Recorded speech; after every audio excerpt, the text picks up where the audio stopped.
नमस्कार, बहुत स्वागत है आपका। मैं हूं आपके साथ शीनम शर्मा। इस पॉडकास्ट में हम बात करने जा रहे हैं एक बहुत ही इंपॉर्टेंट टॉपिक के बारे में, सुपर पावर कंट्री अमेरिका, जिस पर कर्ज लगातार बढ़ता जा रहा है और ये कर्ज पहुंच गया है $40 ट्रिलियन के पार, यानी कि करीब 40 खरब का कर्ज हो चुका है। ये हुआ कैसे, इस कर्ज के पीछे क्या ईरान जंग बड़ी वजह है, इन सभी सवालों के बारे में जवाब हम लेंगे। मयंक मिश्रा मेरे सहयोगी मेरे साथ लगातार जुड़े हुए हैं।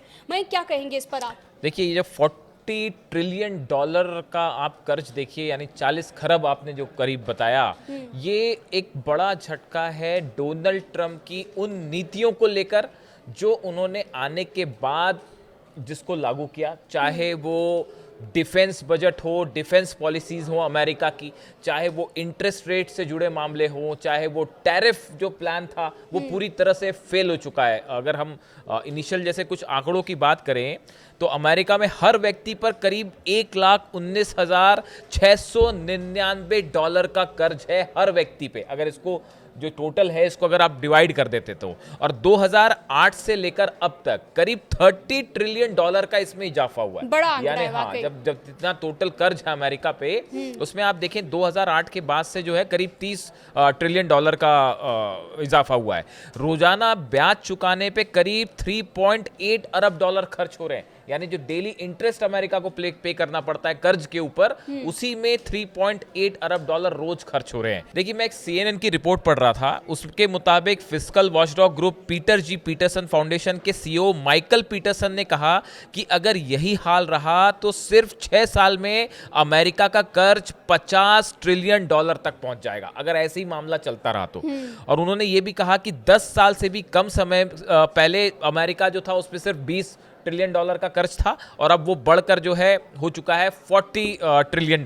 और अमेरिका वास्तव में अपनी अर्थव्यवस्था और अपने देश के भविष्य को खतरे में डाल रहा है। इस तरह के तमाम इकोनॉमिस्ट जो हैं वो अपनी राय रख रहे हैं। सीनम, बिल्कुल, देखिए ये अब सवाल ये है कि आखिर ये कर्ज जो लगातार बढ़ता जा रहा है, जो आपने बड़े बड़े आंकड़े पेश किए, इसके पीछे की वजह क्या है? बहुत सारे लोगों का अलग अलग राय है इसके बारे में, लेकिन डिफेंस की हम बात करेंगे। अमेरिका बहुत बड़ा हिस्सा खर्च करता है अपना डिफेंस के ऊपर। खासतौर पर क्या हम ये समझें कि हाल ही में जो जंग हमें देखने को मिली, जो ईरान जंग है, वो भी एक बड़ा रीजन है इसके पीछे कि कर्ज लगातार प्रति व्यक्ति बढ़ता जा रहा है अमेरिका? देखिए, डिफेंस पर करीब $2.5 अरब जो है वो रोज खर्च करता है अमेरिका, डेली, एवरीडे। और देखिए, इसमें मामला ये है कि आप देखें डोनाल्ड ट्रंप के आने के बाद से, चाहे एक सबसे बड़ा तो मुद्दा ईरान जंग रहा, जिस तरह से डोनाल्ड ट्रंप और उनके एडवाइजर्स ने सोचा था कि जब हमले हुए ईरान पर, तो इनिशियली उन्होंने सोचा था कि हम 4-5 दिन में जो है वो जंग जीत लेंगे, और मैक्सिमम अगर जंग चलती भी है तो 10-15 दिन से ज़्यादा जंग नहीं चलेगी। इस तरह का उनका अनुमान था। जबकि हुआ ये कि आज देखिए 5 महीने हो चुके हैं, और 5 महीने बाद हालात ये है कि अमेरिका न सिर्फ जंग में भारी पड़ गया, बल्कि अमेरिका के सारे बेस तबाह हैं। अमेरिका के पहली बार ऐसा हुआ इतिहास में कि F-35 जेट डाउन हुआ है। मतलब 5th जनरेशन का अगर प्लेन डाउन होता है तो अपने आप में बड़ा झटका है। जितने बेसेस हैं वो तबाह हो गए मिडिल ईस्ट में। समंदर में आप देखिए कि कई सारे अमेरिका के जहाज जो हैं वो डिस्ट्रॉय हुए। यानी इसको पूरा जो ओवरऑल बजट है, इसीलिए देखिए हाल ही में अमेरिका के रक्षा विभाग पेंटागन ने ईरान के साथ हुई जंग के खर्च और हथियारों के खाली हुए भंडारों को भरने के लिए अमेरिकी कांग्रेस से भारी भरकम बजट की मांग की है।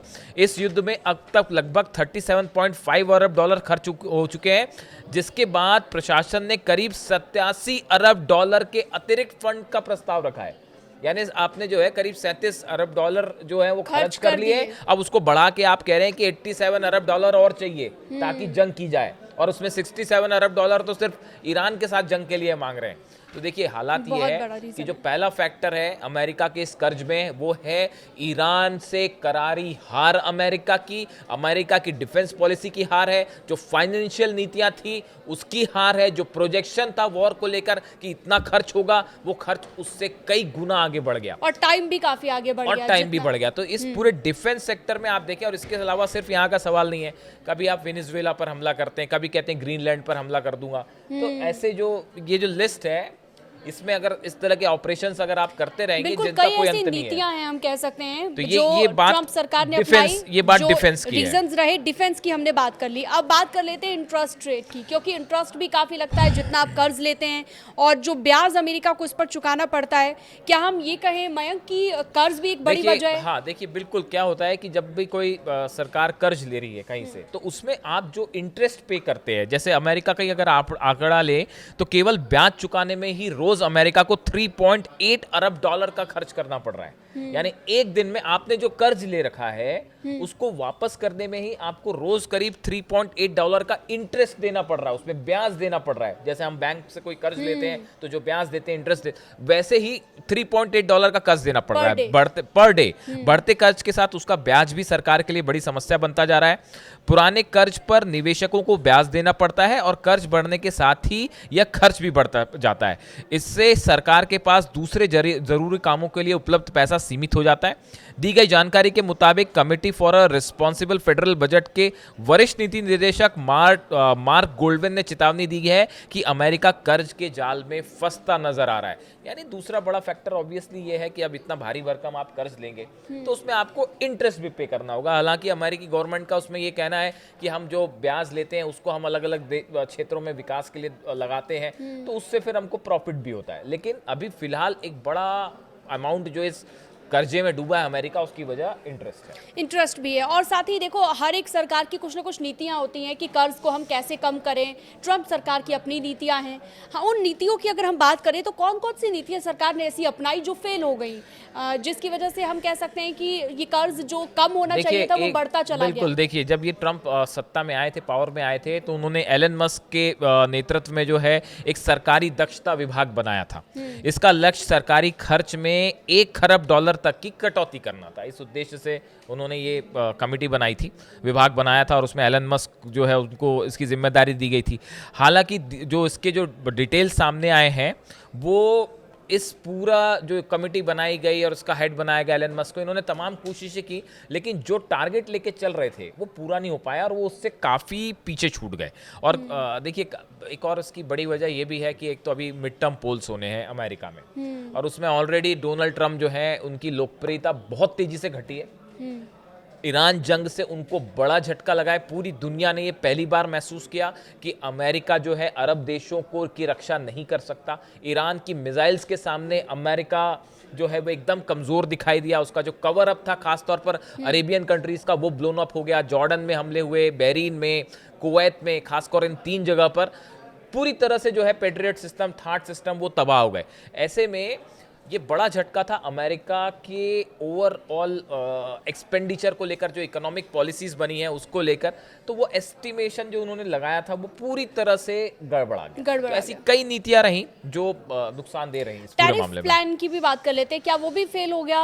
एक रीजन हम ये भी मानकर चल सकते हैं कि कर्ज बढ़ने के पीछे। देखिए, अब टैरिफ का सवाल ऐसा है, टैरिफ एक ऐसी चीज है जिसको लेकर डोनाल्ड ट्रंप ने जितने बदलाव किए अमेरिका की नीति में, वो उससे ज्यादा बदलाव आपको पूरी दुनिया में किसी भी प्रेसिडेंट के इतिहास या किसी भी प्राइम मिनिस्टर की पॉलिसी को लेकर देखने को नहीं मिलेंगे। डोनाल्ड ट्रंप अब उन्होंने एक नया, जो अभी इस समय जो सबसे ज्यादा चर्चा में है, कि रशिया से अगर आप तेल खरीद रहे हैं तो आपके ऊपर जो है वो 100% टैरिफ 5 देशों पर लगाने जा रहे हैं वो, जिसमें भारत भी शामिल है, जिसमें चाइना भी शामिल है, और 31 तारीख को उस पर चर्चा होनी है अमेरिकी संसद में।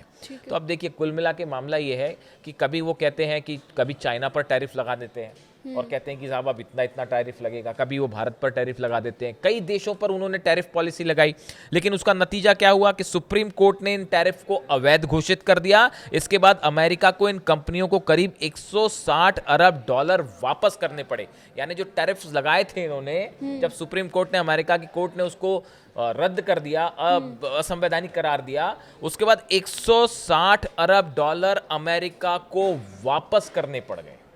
तो ये एक बड़ा झटका था। इसीलिए अगर आप देखें कि जो टैरिफ प्लान था डोनाल्ड ट्रंप का, वो टैरिफ को लगाते हैं, कब लगा देंगे और अगले 2 दिन बाद उसको कम कर देंगे, वापस कर, कोई भरोसा नहीं। तो उनकी ये कंसिस्टेंट पॉलिसी ना होने के कारण टैरिफ प्लान जो था और देखिए जिस तरह से उन्होंने टैरिफ लगाए, ईरान अक्सर इस बात को कहता है कि ये आपने एक तानाशाही रवैया अपनाते हुए जो है वो टैरिफ लगा दिया, आज इस पे टैरिफ, कल उस पे टैरिफ। भाई अमेरिका में एक प्रोसीजर है टैरिफ लगाने का, संसद से आपको परमिशन लेनी पड़ेगी, अब जो नियम कायदे हैं उनको फॉलो करना पड़ेगा, इसीलिए सुप्रीम कोर्ट ने उसे रद्द कर दिया। तो जो पैसा जुटाने का टैरिफ प्लान था वो पूरी तरह से फेल हो गया, और इससे कंट्रीज के साथ रिलेशन जो खराब हुए वो अलग रहा, बिल्कुल। तो वो चलिए ठीक है, तो हमने आपको इस पॉडकास्ट के जरिए ये बताया कौन कौन से रीजन रहे और अमेरिका पर किस तरह से कर्ज लगातार बढ़ता जा रहा है। इस तरह की और खबरों के लिए, इंटरनेशनल न्यूज के लिए आप हमारे साथ बने रह सकते हैं।